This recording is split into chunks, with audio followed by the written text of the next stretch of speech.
Supercharged group, right? All right, we're live. We are live. Yeah. Huh? Yes, well, welcome everyone to Supercharged Sunday with me, Emily Mchugh, and my extra special guest today, Mrs. Safiyyah Muhammad. Welcome, Safiyyah. Thank you for having me. Hello, good morning, good afternoon, and good evening in some places in the world. That's right. And so you're joining me from New Jersey, right? Northeast US. Yes, And ma'am. I'm here in Florida. So we're really excited to have you on today. And I'm taking a moment to just kind of share this before we get into the meat and potatoes of our vegetarian presentation. So I'm just typing that all up, just sharing it everywhere so that the world can hear all the amazing things you have to share with us today. Thank you. And so that's one. And I have one more share to do. Let's see. And then that's going to go to our group. So I want to welcome you all, those of you who are watching from my Facebook page and also from my Supercharged with Emily Facebook group. Okay. All right. We are going to have a very interesting topic today because Safiyyah is a disabilities advocate. She's a lot more than that. That's one of her core activities. But she's also going to share with us, the topic is the 5 tips of how you can support someone with disabilities. So let me share with you Safiyyah's bio, okay? Okay. Hold on a second, because I don't want to miss any of it. All right, so here we go. So Safiyyah, she's very humble, but she has a megawatt background of some great things she's done. And first of all, she's a mother of 5, a wife, and a relentless advocate for people with disabilities and their families. So that's an important distinction to make. It's not just the person by themselves, but the whole ecosystem around them. So her journey began back in 1993 when she, as a young mother, was striving to understand how to deal with her son's diagnosis of oppositional defiance disorder and how that became diagnosed as autism. If she can correct me if I have that wrong, and there's, I think, 2 or 3 sons who were diagnosed to be on the autistic spectrum. And so she is an appointed member of the New Jersey Council on Developmental Disabilities and was recently appointed to be the chair of the council's ad hoc committee on equal access. And by the way, might I add, she's appointed by the governor of the state of New Jersey in this role that she's in. And her efforts include community organizing and lobbying for the rights of people with disabilities, which has afforded her a seat at the table with countless politicians, including 2 invitations to the White House. And she currently serves on the board of the Hub FP Youth Outcry Foundation, the New Jersey Universal Health Coalition, and the our Revolution Essex County Healthcare Committee. I mean, it goes on and it goes on. Okay, she's a graduate of the Partners in Policymaking program and different the Karama Law and Leadership program, and was recently featured on PBS for religion ethics documentary on faith and disabilities. So she is in high demand. So we are very fortunate to have her in our midst today to enlighten us on this most interesting and important topic of disability. So, Safiyyah, welcome again. Thank you, Emily. Thank you so much for having me. Thank you for sharing me with your following. You have, gosh, I mean, we'll be here all day if we talked about your accolades. So I really appreciate the opportunity to share and to talk to people and help them understand that, especially in the light of the current conditions in the world, in light of the pandemic, we often forget the disenfranchised, the marginalized, the voiceless, so to speak. And not to say that all people with disabilities are voiceless, but it's important for us to consider all people, period. So I Exactly. thank you for having me. So could you share with us, enlighten us on how do you define disabilities first of all, and the different like classifications of disability? How would you define that? So, so if we consider the Americans with Disabilities Act, the ADA, disabilities under the ADA, an individual with disability is defined as someone who has a physical or a mental impairment that will limit one or more of their major life activities. Um, Mm, they will also there can be physical or mental impairments. Physiological disorders and conditions. There can be anatomical losses that affect one or more body systems.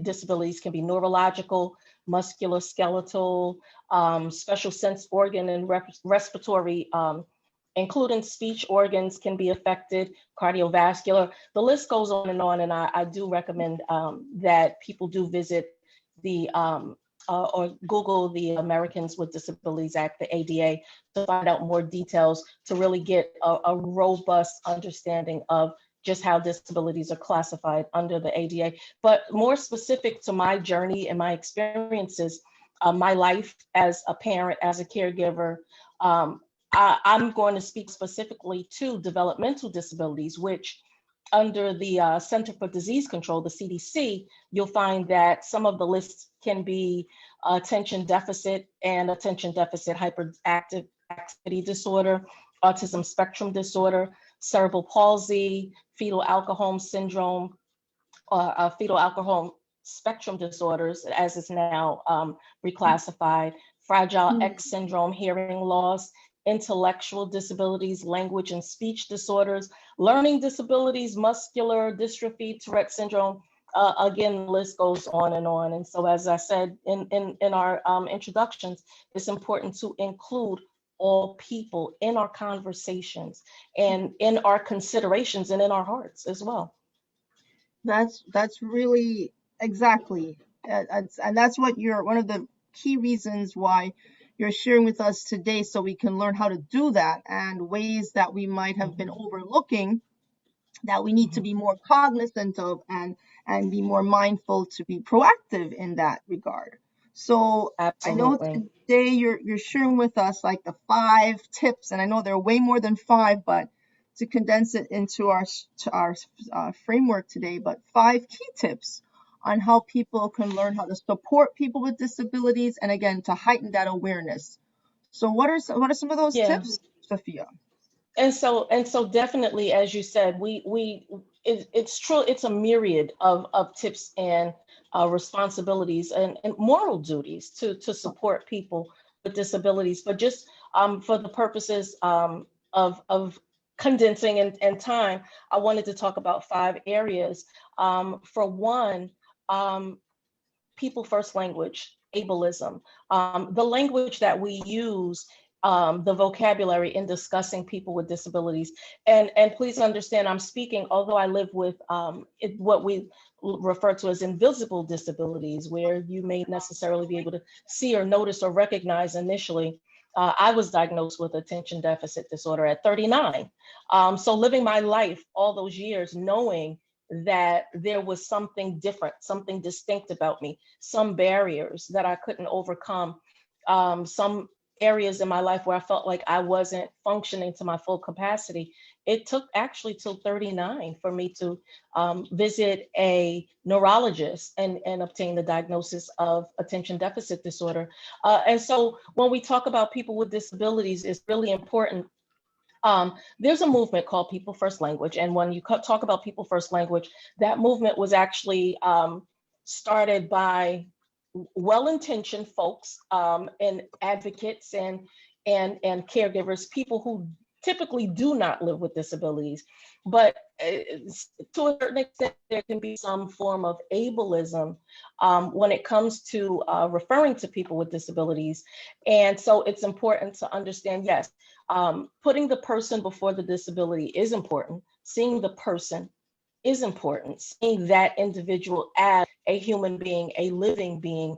And yet, it's also important to understand that people with disabilities have the right to identify the way they want to. So here's what I mean by people first language. Saying a person with autism as opposed to saying autistic. So in one light, you'll feel like that is being considerate, compassionate, seeing the person first. And yet, if a person with autism refers to themselves as autistic, you have to respect and support that person's decision to refer to themselves how they see themselves. So if you notice now today, people are usually acknowledging their pronouns, referring to themselves as him and he, or she, her, hers, or they and them. And so similarly, we have to understand that it's not for us to tell a person who they are and how they see themselves. What's important is to respect them. And just to give a little context, ableism is a discrimination and a social prejudice against people with disabilities, or people who are perceived as being disabled, and which is another term that, although we may sometimes feel like the word stating that someone is disabled can be uncomfortable for us. But if the person who has disabilities, a disabled person, sees themselves that way, we have to respect that. And that's So an yeah. yeah, no, go ahead, because Yes, listen, we could be here all day on every single yeah, topic. I So please realize stop that me when you need to each one is interject. very, very deep, a very deep topic. And people first language is the first one you mentioned here. It's interesting because we live in a society where people try to label you, and as opposed to people so-called, again, identifying yourself to the world, people are trying to tell you who you are. So this to me is a very powerful position to be coming from, to tell the world who you are, not let them tell you who you are. So I think that's a Absolutely. very fundamental point. Yeah. So, and we probably may have to do a part two at some point, Safiyyah. I can already feel that coming on, because Right. as you said, there's so much depth for each topic. So I'm So writing much a list depth. as you speak, and I'm going to put it in the Facebook chat, a summary list, so people can at least catch the 5 points. So yeah, what would be the Okay, second one? excellent. So number two, Mm-hmm. people with disabilities do have relationships. They want to um, engage in intimate relationships. So relationships meaning friends, meaning include people with disabilities. How many of you can actually say that you have a good friend, a close friend, a person who you socialize with, who lives with disabilities? And how well do you understand that person's life? How well do you understand that person's obstacles? Are you doing your best to dispel some of the myths and some of the stereotypes about lives of people with disabilities? And likewise, intimate relationships. People with disabilities want to be in love. People with disabilities want to be married, want to be parents. And of course, this is not monolithic. So this is not to say that all this relates to all people, but looking at the person as an individual is so important. Don't discount that people with disabilities do want these things in their lives, and this level of support and this level of love and compassion, but also respect and understand if they don't want it. So, where you might see someone, when I talk about stereotypes, you may know someone is who has is ambulatory, who has mobility issues, and you think, oh, okay, I know someone else who is in a motorized chair, in a wheelchair. I think you guys would make an ideal couple. Well, why? Why assume that the similitude of two people being non-ambulatory, of two people having lacking mobility, have to be ideal for one another? There's so much more depth to that individual. Should, if you're 5'2", should you then and I'm 5'4.1", so there's definitely no judgment about that height, but also just looking at that, now should I try to match make with another person who is 5'2". People love who they love. People like who they like. And so see that person and that individual. And it goes back into the conversation about the friendships, understanding that people with disability, they do have a right to have meaningful relationships in their lives. And it goes to number 3, which is self-care. When I talk about the friendships and the meaningful friendships, self-care, my son, who is 22 on the autism spectrum, and he has a myriad of challenges, but he's also come such a long way in life. He loves to get his hair cut. He loves that experience of going to the barbershop, sitting in the chair, get a cut, looking in the mirror at himself, and feeling good about himself by sitting in that barber's chair. And so that's important. He loves clothes shopping.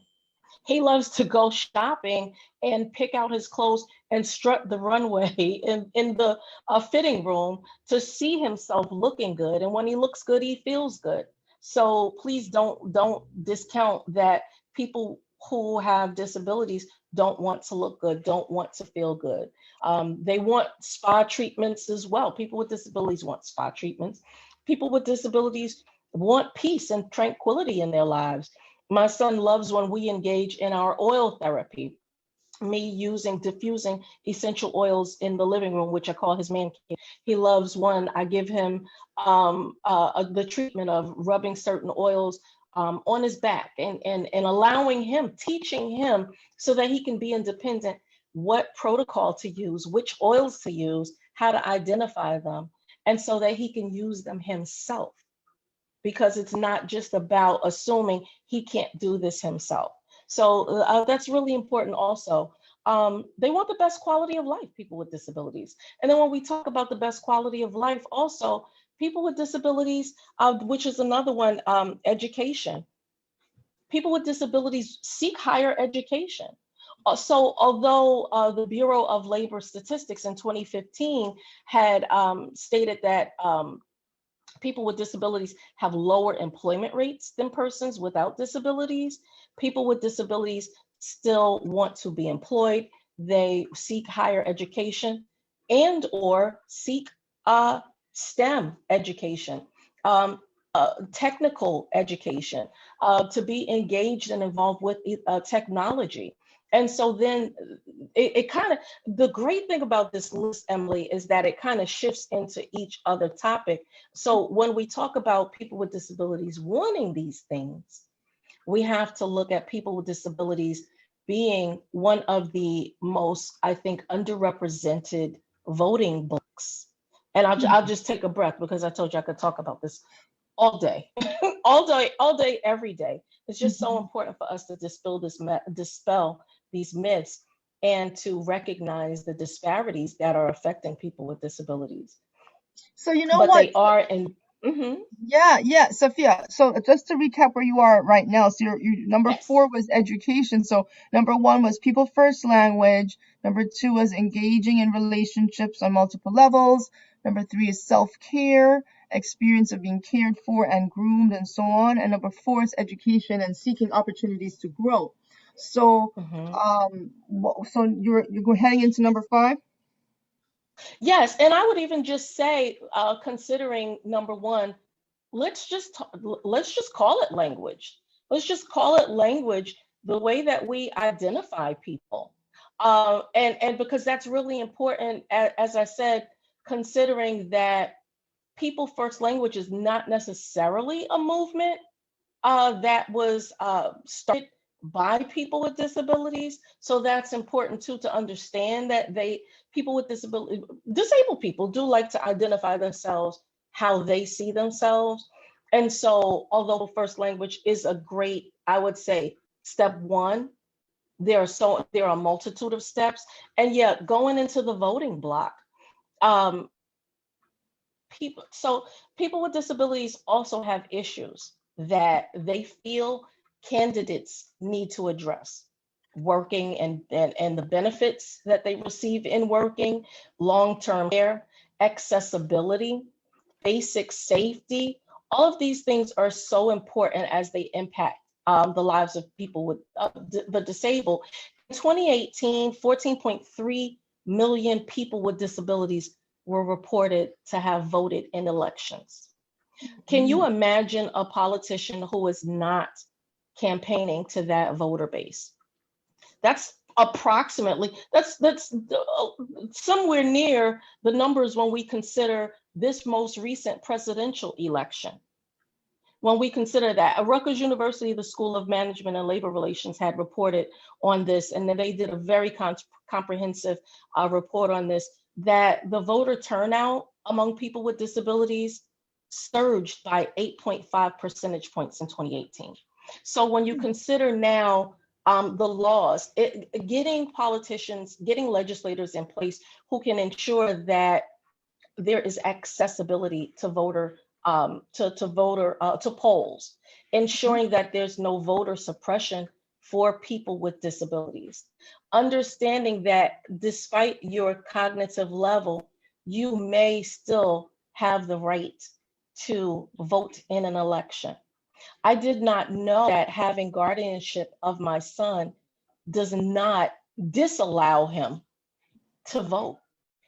Although I am his guardian person and his estate, he still has the legal right to vote. And I'm so happy. It's the disabled voter is the most diverse voter block in any state, county, country, on any ballot. And so and it goes to an even bigger subject, which is to be inclusive, to understand and to respect and immerse yourself in disability culture, because it's the most inclusive culture and the most diverse community in the world. There's not one community in the world that can say they are not impacted by disabilities. It covers everyone racially, ethnically, religiously, geographically, and the group people, the disabled, people with disabilities are politically diverse. So it's just really important for us to support the people who we love and care about and the people we don't know, because that, again, that's our moral duty as human beings, yes, as a community, to ensure that we're giving access and ensuring that there is access to the ballot for our disabled loved ones So, and our neighbors. so Safiyyah, the question I have there regarding the voting capacity. So, if someone is disabled in a way, maybe intellectually disabled, at what point are they ever deemed not eligible to vote, or regardless of their mental capacity, they still have the right to vote? So beautiful thing is that those are individual conversations that you can have with your county election board and your state election board. And so it the great thing is that it doesn't necessarily take away your right to vote, but it's a determinable. So there's a conversation with the election board to look at what are the processes, to look at what is the criteria to determine or deem someone ineligible to cast their vote. And Because as I it's said, as a parent, it's something that I assumed. I assumed that my son did not have the right. But when he just graduated this past July, well, because of the pandemic, but I love that he was in a school that taught them vote processes, that taught them how to make decisions and choose what they wanted. And so it goes back then to the elected officials. Are you engaging with your disabled voter base, with your disabled constituents, and yeah. how? Yeah, and here's Um, the thing mhm, though, but it really yeah, opens up a whole new ideology here, because when we know quite a bit of, well, we hear in the news about voter suppression when it comes to people who've been incarcerated and maybe right. reinstituting or reinstating their rights to vote and so forth, and that whole discussion. But Mhm, this is the mhm, discussion of people with disabilities having their rights, but not necessarily being able to exercise it. And just like you said, you didn't think your son mhm, had the right, and here you are, you're someone who's in this field, let alone people who have no idea. So it would mhm, seem to me that there's a significant number of people who should be voting, but we assume they can't. And maybe because of Exactly. their situation as well, they're probably not even aware of their right at that point as well. So there's so many layers of Exactly. disenfranchisement.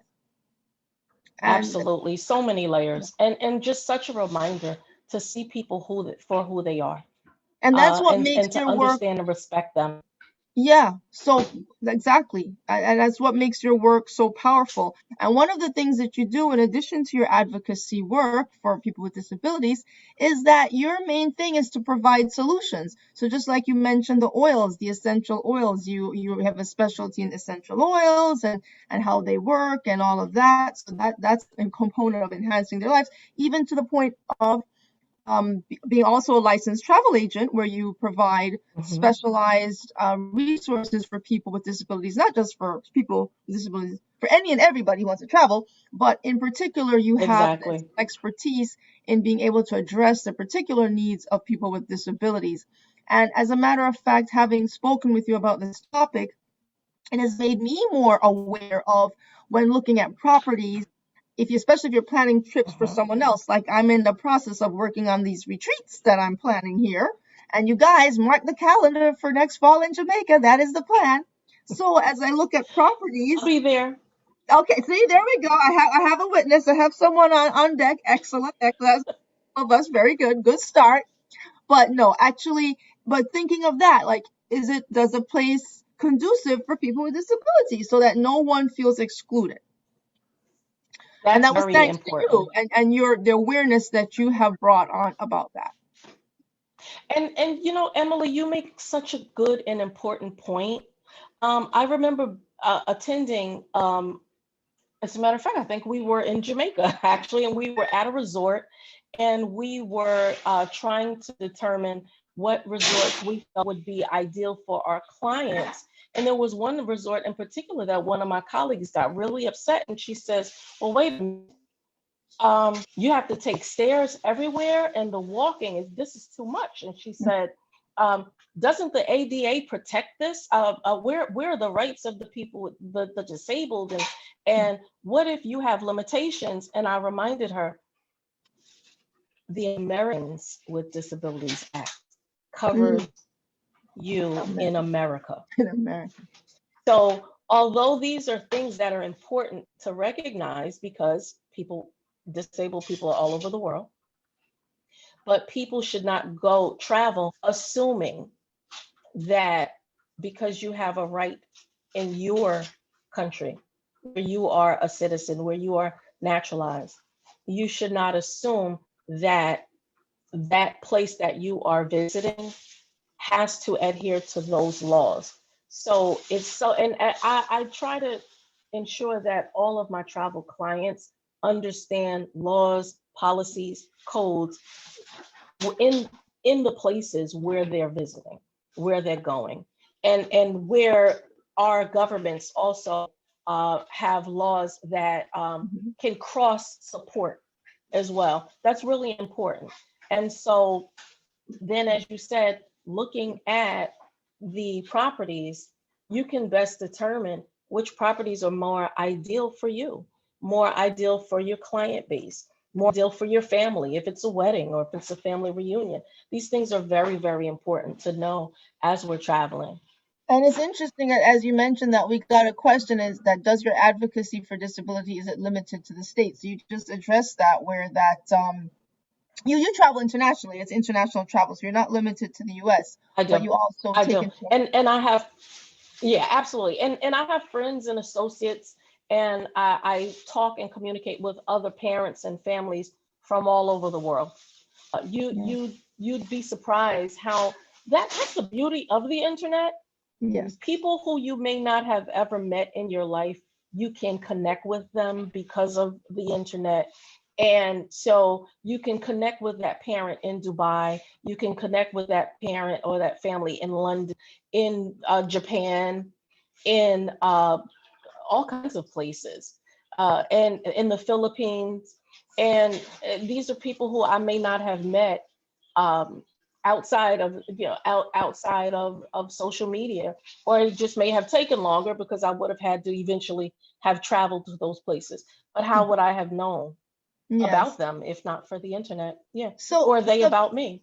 yes, it is an amazing time, and I think that you're ideally positioned to really have a massive impact. And I can assure you that today you're having that impact right now because many of the points, if not all the points Thank you've you. highlighted, are new to most of us, and will definitely give us pause to reflect at a deeper level and realize that these topics are not on the news, they're not openly discussed that much, and they're very powerful to not ignore groups of people just because you may Hmm. not have, whether you have a personal connection or not, and even if you do or you don't, to still have that deeper level of humanity, which is what is required in this Absolutely. regard. So thank you for doing that. Mhm. So could you just, we just recap the You're five very again, welcome. just the list? I did drop it in the Facebook links, and if there are any other questions that anyone has for Safiyyah, please do share that, and then we'll do that. And then we have a special treat from you as well, Safiyyah, that Yay. you'll be sharing with us as well. So let's Yeah. recap So first. so just a recap. Again, 5 tips for supporting people with disabilities is uh, under helping them to understand their voting rights, and you knowing their and understanding their voting rights, relationships, friendships, best quality of life, self care, education. Again, helping people to ensure that not just education, meaning going on to a higher education, but moving forward, life after high school, life after graduation. Get engaging in STEM or some technological program, the types of things that people want to do after school, support them and help them to do it. And then also language, vocabulary. The words that we use are so important. One of my colleagues, Leroy Moore, who is the founder of Crip Hop Nation, had stated that there are stereotypes that generally or inaccurately are associated with either disability in general or with specific disabilities. And he said that these stereotypes serve as a jurisdiction for ableist practices, and they reinforce discriminatory attitudes and behaviors towards people who are disabled. And I wholeheartedly agree. And it's important also to understand the marginalization within disabled groups. I'm a member and I'm a friend and a mentee to the founder of the National Black Disability Coalition, blackdisability.org, Jane Dunham, who has done extraordinary work to help people understand and identify not just disability culture, but how disabilities, how disenfranchisement can impact Black people with disabilities. So, all in all, people with disabilities want respect and their dignity. So, treat them as such. Yes, that's beautiful to share. And then these resources where people can go and learn more about disabilities and how um, to get their rights. And I know, and again, our time is limited as far as all the details, but I know that one of the things that you're also interested in is real estate, so that your children can own their own property as opposed to having to live in group homes and all that type of a thing, and that whole Absolutely. the Absolutely. empowerment from owning your own, Hmm. and not being Hmm. dependent. Hmm. And just because you have a disability doesn't mean you can't own your own property. Absolutely. And it speaks once again to dignity. It speaks once again to dignity, understanding that the disabled have a right to dignity. And if I dare And say, they are yeah, entitled. Um, absolutely, mhm. absolutely. We have a question. How do you feel when someone with a type of disability is called retarded? So there was a movement some years back, and if you Google this, you'll find abolish the R word.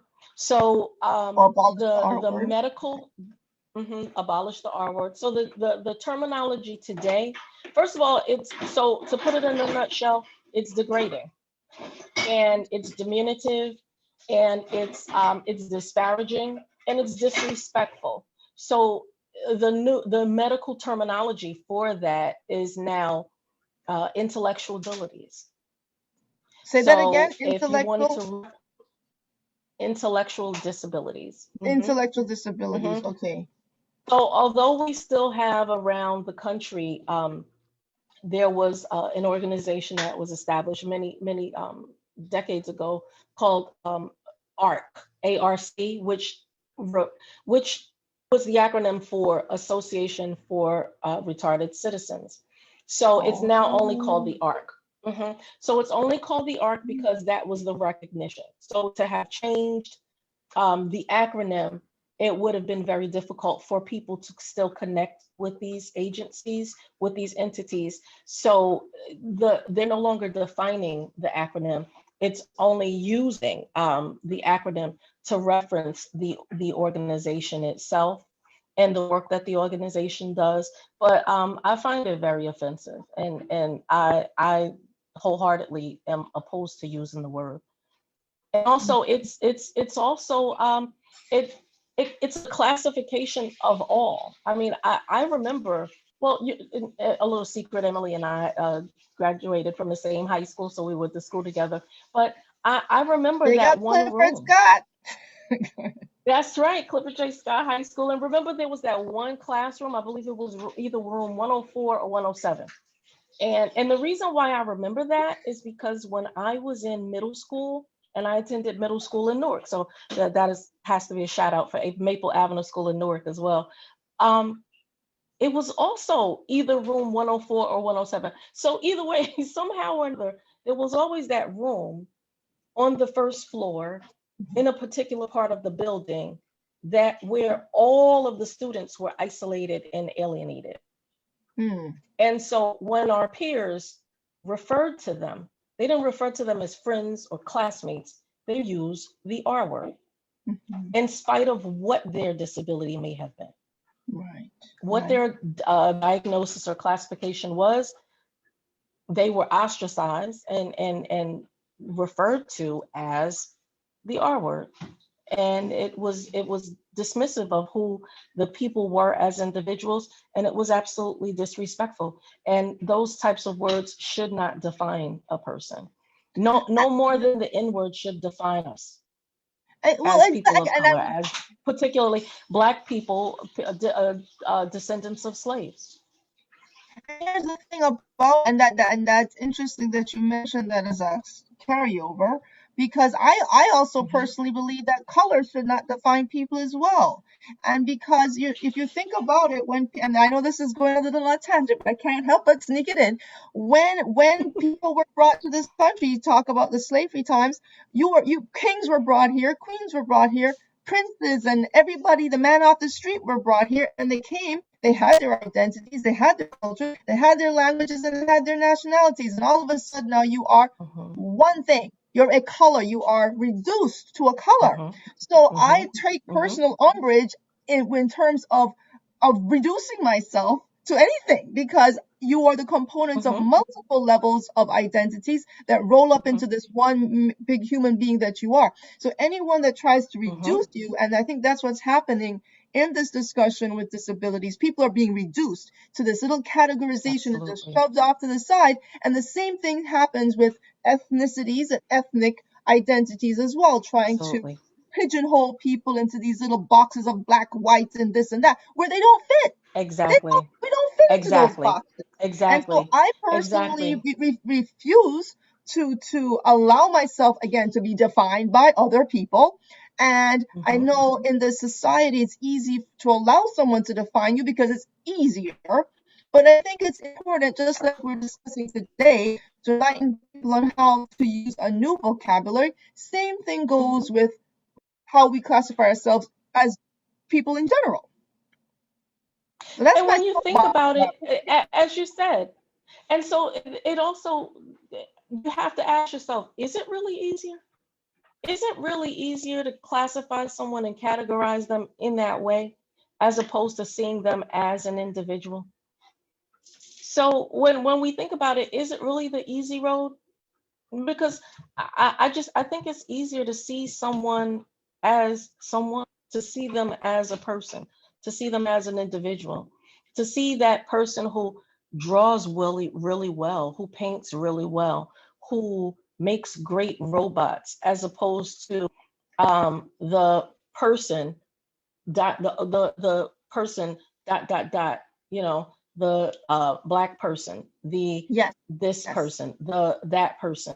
Yeah, and so I mean, you know, that's a whole nother show. That's a whole, that's an entire and that's a whole nother series. You know, you'll have a series on that because I think so. yeah, because I mean enough already with the social constructs. Enough And it with had it. It's exactly. time, They need to it's be. time to allow me. I shouldn't have to check any box, but if I have to check a box, why am I not checking human race? Why Amen. is that not an option? Praise the Lord. Well, it's an option now because Yeah, again, you put it, and yeah. I do that. I scratch things Mhm. out and I write human. That's what I put all the Mhm. time. So Mhm. that Mhm. that is Mhm. the thing. You have to re-educate the system, as it were, Yes. and forget Yes. about the system. You just have to use that for your own self, and then people learn Mhm. that that's how you're to be treated and spoken Mhm. to, and the vocabulary they're to use when addressing you. And it's a Absolutely. whole Absolutely. re-education of our world. And so Mhm. I applaud you and the efforts that you're Thank making you. to do that and to reshape and retrain us from these dismissive tendencies. And And as I'm still learning myself, through this journey, I'm learning, and so I'm learning and sharing. And yeah, I appreciate you for giving people the platform to be able to discuss the things that are so important to us, the things that will uplift us, that will empower us, the things that will charge us and ignite us to move forward and do more and be more, or not. Or not, because isn't that a choice too? it You sure can is a do choice. or not. Hmm. It's up Hmm. to them to supercharge or not to supercharge. That is the question. Right, right. So, Sophia, you have a poem. You are also a poet, people. She is not only an I advocate am. and a solutions provider, but she is a poet. So, what poem do I you have to share am. with us today? Thank you. Well, I have to give a nod to my brothers and sister. I'm a member of the Active Collective, and we have a residency at the Ashford and Simpson's Sugar Bar restaurant in New York City, and we haven't been on the stage together in a long time. So Alexander the Griot and Anthony Wisdom Supreme Goodley and Dana Russell, my colleagues, my bandmates, and brothers and sisters and friends. I miss you guys. Um, I am going to share this poem today on Emily, the Entrepreneur's Supercharged stage. And when we talk about empowerment, and I think of what you do for so many, I decided to share a poem called Conquistadora. Oh, wow.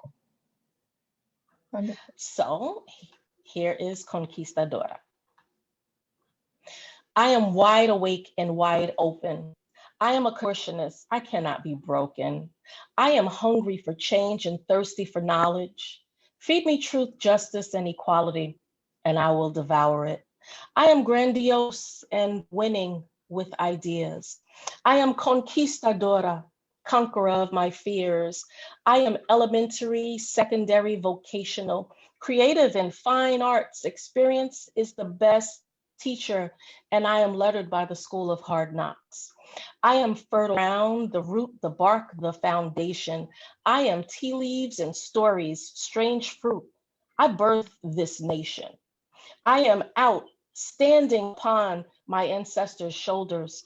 I age with grace. I am fluid, unscathed, and bolder. I can sell sand to a beach. I am confident. I am a realist, pragmatic, and I am heaven sent. Look away from my flesh and peek into my mind. I am master's piece, a work of art by divine design. What you see is not what you get. There's more than meets the eye. I am satin and silk and nubuck suede and rawhide. I am Miss Understand, Lady Divine Love. I am your best friend. I am all the attributes he has written of me from the beginning. The definition of me, pure, serene, extolled, and trustworthy. I am wide awake and wide open.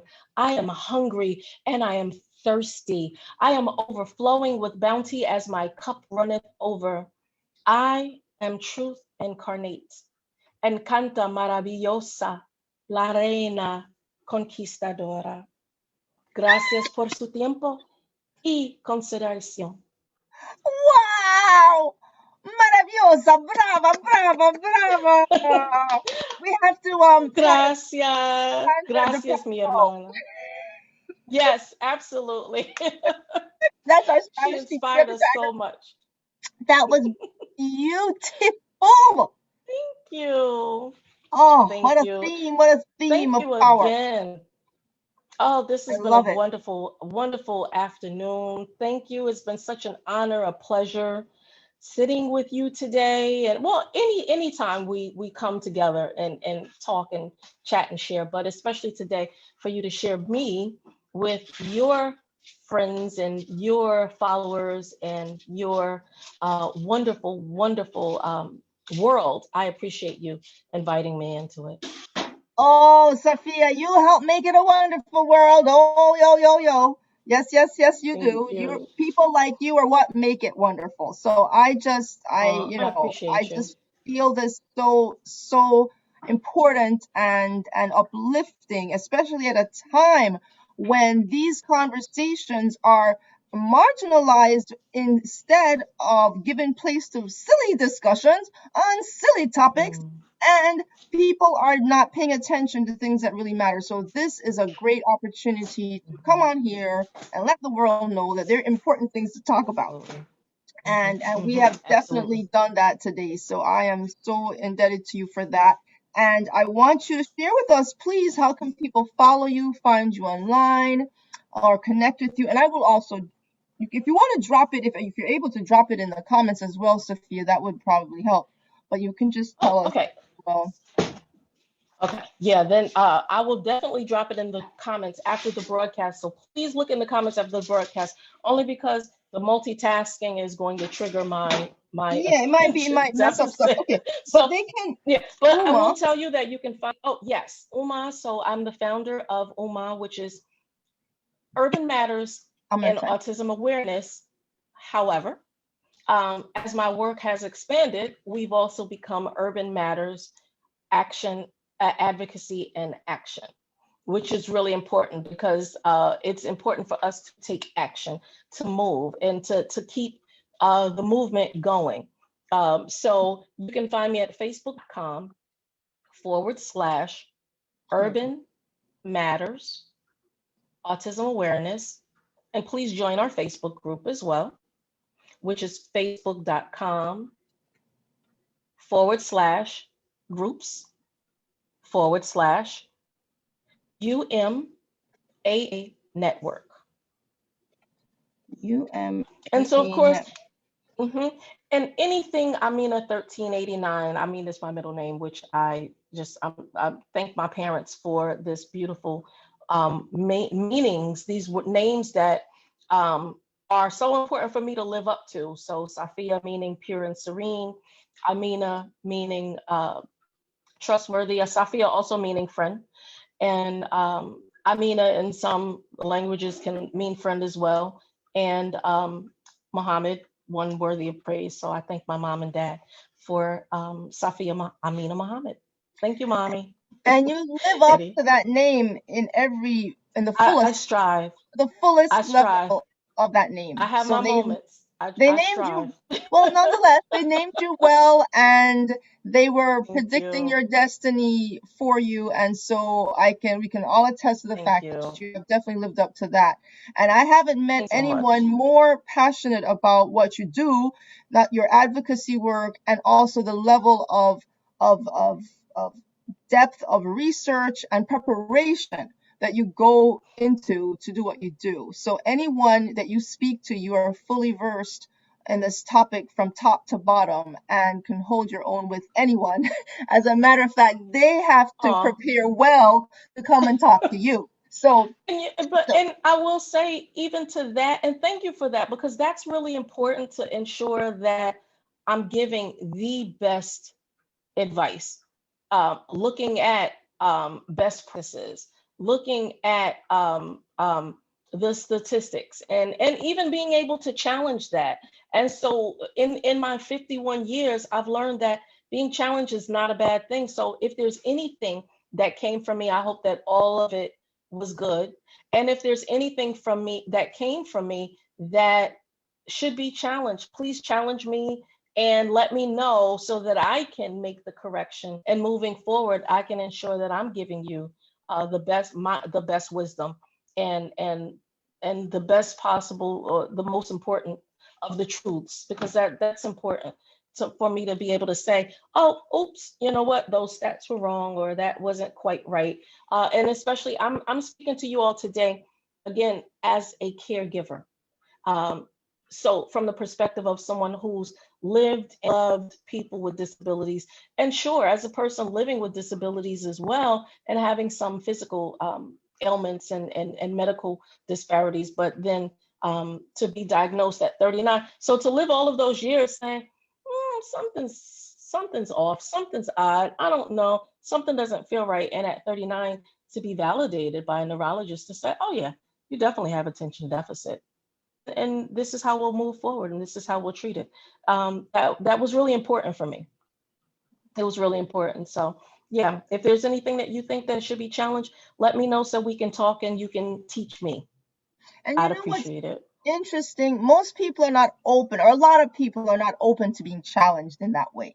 And I Mm, think you cannot grow unless you lay yourself vulnerable to that opportunity.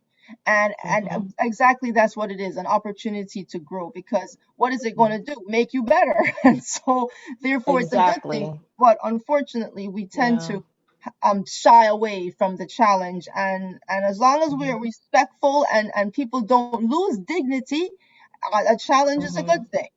And Right, it, right. It'll sting a little bit, but yeah, that's okay. yeah, but It'll it sting, moves us but it'll get forward better. It in a moves you positive way. forward. So Mhm. let me just peek and see if it, Oh, look at Mr. Prospo. I just peeked down and saw. Oh, Sandra de Prospo, estás aquí con nosotras. Oh, oh. guys, this is our high school Spanish teacher, the one, the only Sandra de Prospo, a beautiful lady, and she's on, and we were going to tag her, and she's on. So And she's on. we're so Yay. excited to Oh, have her. I love And her so much. I don't know if you heard Safiyyah's Spanish, but I hope if you didn't, you got to go back and wheel it back. She spoke in Spanish. But it's so great to have you and everybody on. Mamu, who Yeah. else is on? Oh, Let's see. besos. Pauline. Oh, You guys, thank you so much. And all the comments, I have to go back and check them out. But we're so yeah. thrilled to have you all on with us today, Thank and you again. I appreciate it. to come Yeah, this full was circle. fun. It's Yeah. nice being on this side. I'm I, always watching. I, So I like being on this side. that's It's right. We fun to gotta. watch. Well, you see, that's what Yeah, happened when initially when I was doing this. I'm like, boy, it's lonely just talking to myself all the time. We need to get some superchargers on here. So I'm so I glad you like guys it. have obliged, and I invite you all to kind of go back and every Sunday. I'm going to do this. Bring go and check out the prior episodes. Last week we had the lovely Johanna Sanchez on. She spoke some really interesting things about the holidays and also organizing and your year-end wrap-up. Mhm, And then prior to mhm, that, we had Stephanie Williams, who talked about the joy of transformation and the transformation in her life, and mhm, going through that process. And before then, it was Abby Matsky, who is a PhD in natural medicine, and she shared about how to redirect your energy. And so there's a lot of rich people, rich ideas and insights that are really uplifting. And I know I'm getting a tremendous amount out of this every week. And so I want to thank everyone for coming on. And also, let me do a little sharing. So, I'm doing my daily charge with Emily every day on Facebook, sharing a supercharge habit. So, drop in for that. And also, I am planning my second master class as a follow up to my prior master class that I did on December 15th. We are going to have a supercharge planning party for 2021, I need that. and to basically to help us to not only plan for the year and build off the prior master class where I shared the frameworks and so on. Now we're actually going to put some examples in place and also some of the basics for creating a 5-year plan, which I know for a lot of people can be not the easiest thing to do. So we're going to put the building blocks together for creating a 5-year plan. So we're going to start it on January 1st, and I call it day one, not one day. It's day one, not one day. And we'll start it off for a quick little, it won't be too long on the 1st because I know it's still a holiday, but then we will continue it on January 4th for more in-depth going into the topic. So mark your calendars if you could use a little bit of planning support into the new year, and that's what we're going to do in my next masterclass. So that's my promotion for today. But with that, I'm going to say thanks again. I know we took a full hour. We had to. This is a big topic, Safiyyah. We had to go all the way with it. Thank you. Yes, we Thank you, did. Emily, so much. And I really appreciate you guys spending your Sunday with us. And God bless you. Keep doing all that you do and sharing the good word. If this was a beneficial post, please share it, like it, tell your friends, share it with someone who could really benefit, so that we can get the word out on how we can enhance people's lives by being more recognizing of who they are and what they have, the value they bring to our lives. All right. Absolutely. Say bye, but I guess we have to say bye. Yes, I'm going to If end we the live must. stream. Safiyyah, you hang tight a second, Safiyyah, but everyone else, thank you all again, and we'll see you next time. I'll see you tomorrow with my daily charges. Okay, and you can follow Safiyyah. You have it in there. We're going to be dropping it in the comments. All right. So thanks again, everybody. Bye.